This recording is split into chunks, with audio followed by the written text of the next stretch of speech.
Baik, kita lanjutkan pembahasan kita tentang anti forensik. Kali ini kita akan membahas tentang teknik-teknik yang digunakan untuk melakukan anti forensik. Selamat mengikuti. Seperti yang kemarin kita sudah bahas bahwa terdapat kategori yang ada di dalam anti forensik, yaitu data hiding, artifact wiping, trail obfuscation, dan attack against CF process. Berikut merupakan teknik-teknik yang dilakukan dalam anti forensik. Contoh yang saya berikan ini hanya sebagian dari contoh-contoh yang ada di luar sana.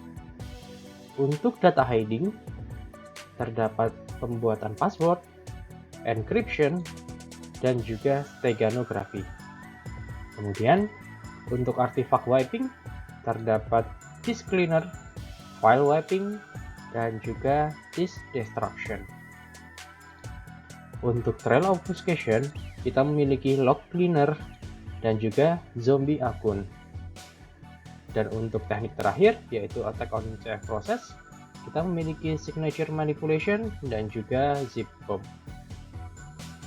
Pada sesi kali ini, kita akan membicarakan tentang data hiding, yaitu password, encryption, dan steganografi. Yang pertama kali kita akan bahas adalah password. Nah, password ini cara bekerjanya adalah seperti ini. Ada sebuah form, yang mana form ini biasanya berisi string. Nah, di string ini kita bebas mengisi apapun. Dan ini misalnya kita beri contoh sebagai halo. Nah, string ini yang akan diisi dalam form ini adalah sebuah password atau sebuah kunci untuk mengunci dan membuka suatu data. Nah, biasanya string ini tidak akan langsung masuk ke dalam tempat penguncian, tapi akan melalui sebuah proses yang bernama salting. Salting ini adalah penambahan salt yang mana gunanya adalah untuk memperrumit hash yang akan muncul dari password itu sendiri. Nah, biasanya misalnya dicontohkan ditambahkan dengan Bandung gitu ya. Jadi password yang kita dapatkan adalah Halo Bandung, yang mana Halo Bandung ini kemudian akan di-hash. Nah, hashnya terserah akan menggunakan apa. Contohnya mungkin pakai SHA-256 misalnya seperti itu. Nah, SHA-256 inilah yang akan dimasukkan sebagai kunci dari si data yang di password ini. Nah, data yang ada di sini akan dikunci dan menjadi data yang terkunci, gitu ya. Sehingga untuk membukanya pun kita harus melakukan hal yang sama, memiliki string yang sama, kemudian harus ditambahkan dengan salt yang sama, dan harus dilakukan hashing dengan hash yang sama pula untuk membuka password tersebut. Analogi yang paling dekat dengan password adalah suitcase atau koper, di mana koper ini memiliki sebuah kunci di sini yang mungkin bisa berupa nomor ya sekarang, ataupun kita bisa punya sebuah kunci secara fisik. Nah, ini adalah contoh paling mudah untuk menggambarkan password itu seperti apa. Teman-teman memasukkan barang, entah itu baju, entah itu peralatan mandi, ada di dalam koper, kemudian koper itu ditutup dengan kunci. Kemudian teman-teman bisa membawa kemanapun yang teman-teman inginkan dan orang tidak akan bisa membuka kecuali memiliki kunci tersebut. Nah, contoh di dalam penggunaan password ini atau aplikasi yang menggunakan password ini adalah Log a Folder, yaitu sebuah aplikasi yang dapat melakukan penguncian menggunakan suatu password dan di dalamnya adalah data-data folder yang teman-teman miliki. Nah, agak berbeda dengan yang namanya password.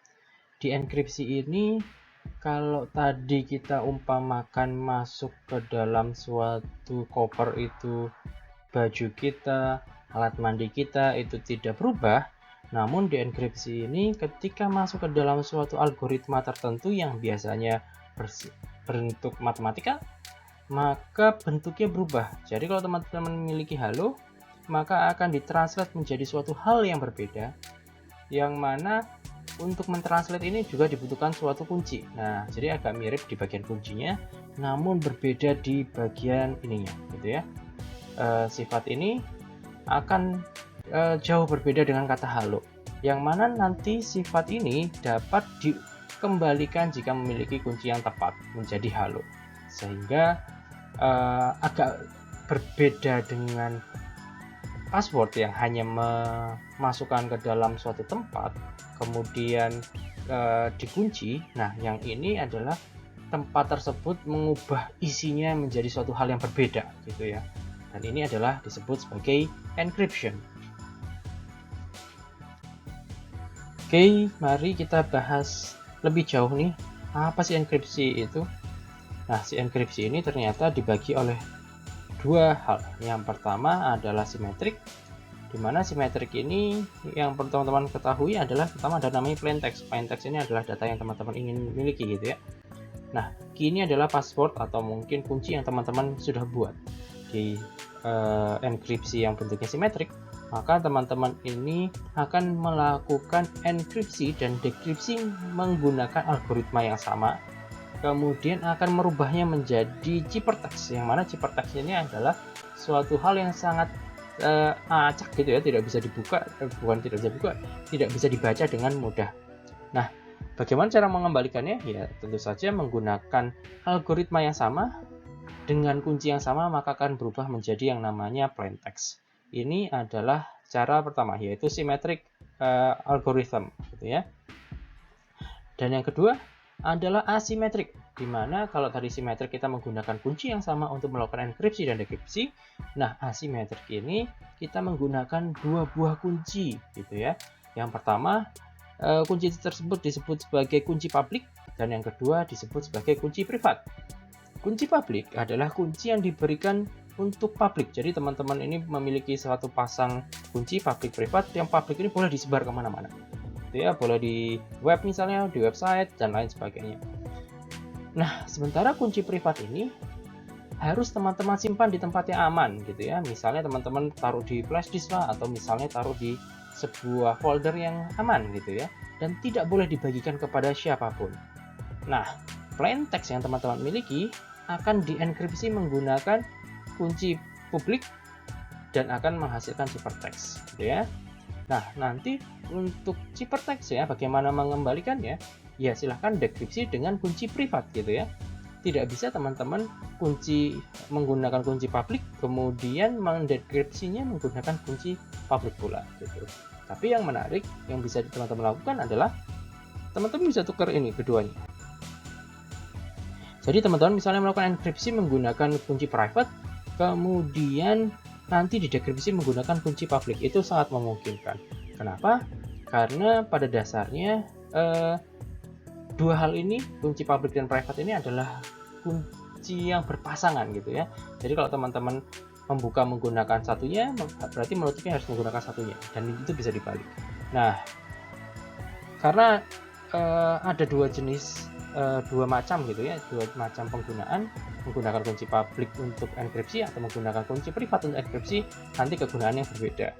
Bagi teman-teman yang akan mengirim pesan kepada orang tertentu, maka teman-teman harus mengenkripsi menggunakan kunci publik milik dia, agar dia bisa membacanya, hanya dia saja yang bisa membacanya gitu ya, gunakan kunci privat.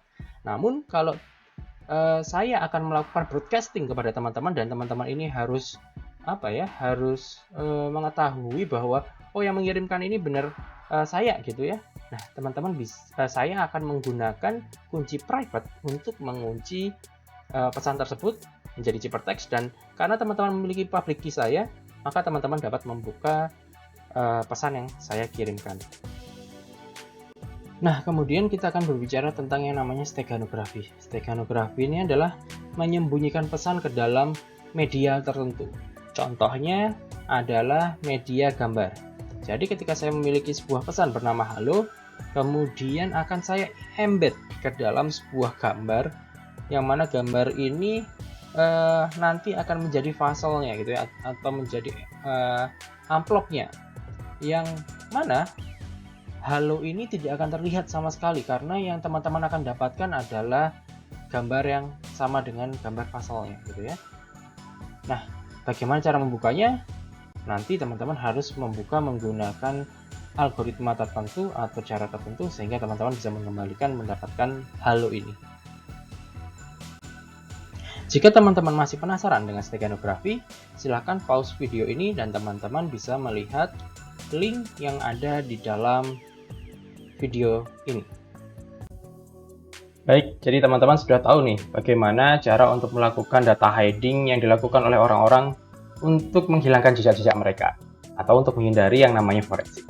Nah, sampai jumpa di pertemuan berikutnya dan kita akan membahas hal yang lain.